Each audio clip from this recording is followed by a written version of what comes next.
Hi, it's Charmaine Hammond. We're talking today about resilience and compassion fatigue.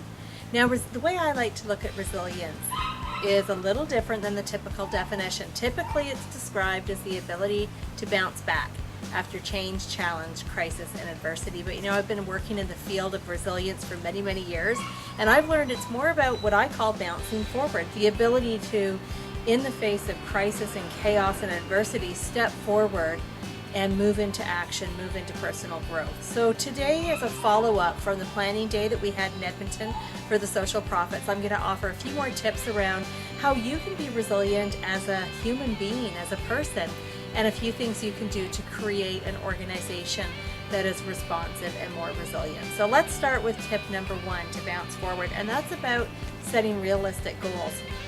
I know many of you, as you go forward to move back into the community, to move back home, there's going to be a lot of things to do, and you're going to have competing demands and priorities, and it might be tough to figure out, where do I start? Which foot do I put in front of the other? Sometimes it doesn't matter which foot you put out first, as long as you take a step.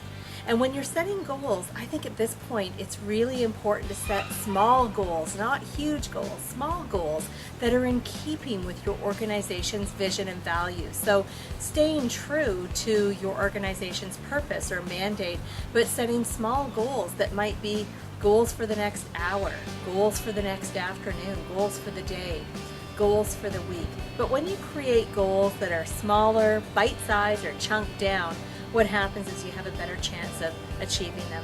And right now for teams, that's really important to experience feelings of success. So reasonable, realistic goals, chunk it down, make sure you put them in writing and track the progress. Now, tip number two is all about kindness. And for those of you who know me, you know how important kindness is. I've been on kindness tours, and here's a couple things about kindness. You're all in the social profit world, providing services to clients and families and community members, and we are often in a state of giving. We give so much, we pour so much out to other people. It's very important for your resilience to stay high that you continue being kind to yourself as well. So how we do that is every day kind of waking up in the morning and checking in with your mindset around what kind of day you want to create for yourself and what you're going to do to be kind to yourself. Because I expect what will happen for lots of you is you get back into the throes of work and managing your family, and there's very little time left for you. And at the end of the day, if you've just expended all your energy and love and compassion on other people, you have to make sure that there's something left for you. So make sure that you're doing things every day to be kind to yourself, to replenish, to rejuvenate, and to just have peace and quiet. This is really important. Many of you are just going to be kind of running full speed ahead, and you need some time to catch your breath, and sometimes you just might need time away from people. Now, the third tip that I think is really important is around setting healthy boundaries. Lots of staff in the caregiving professions are uncomfortable with setting boundaries and saying no. And I think now, as we go into our workplaces, as you go into your workplaces, saying no might even feel more uncomfortable. It really puts people into a place of feeling vulnerable and not wanting to disappoint others. But the reason that healthy boundaries is so important right now is that all of you are also coping with your own experience of being evacuated and coming back home.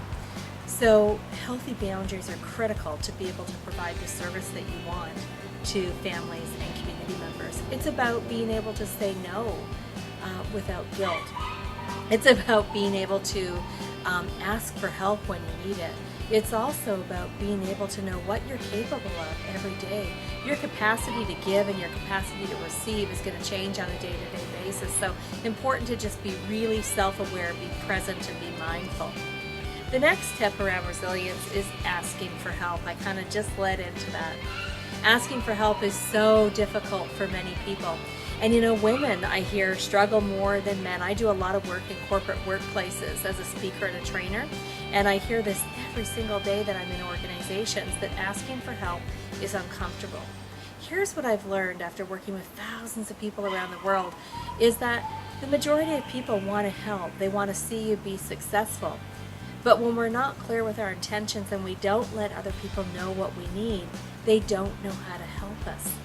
So if we can be clear with what we need, if in our organizations and our families, we can say, I need help, I need guidance, I need support, I just need a shoulder to cry on, whatever it is you need, let people know how they can help.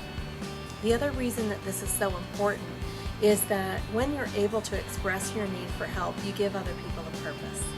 And it's sort of like I see asking for help as this ability to shine light. When you ask for help, it shines a light on other people being able to do the same thing. Now, organizationally, this is really critical because as leaders, if we don't demonstrate that sometimes leaders need help and that we have to ask for help, what we do is we create a state of perfection. So for you as leaders, when you can invite people to be a part of something, to help you set the tone that it's okay for them to ask for help as well. And that's really important for resilience. So here's the last tip I want to say is to make sure that you take care of your very basic needs. Making sure that you're hydrated throughout the day, that you get enough sleep, and recognizing that your sleep might be interrupted. Taking time for yourself. Making sure that you get outside, that you've got time for fresh air and for hobbies and things that give you joy in life. Those are all the things that are important in this episode of being able to be resilient and bounce forward.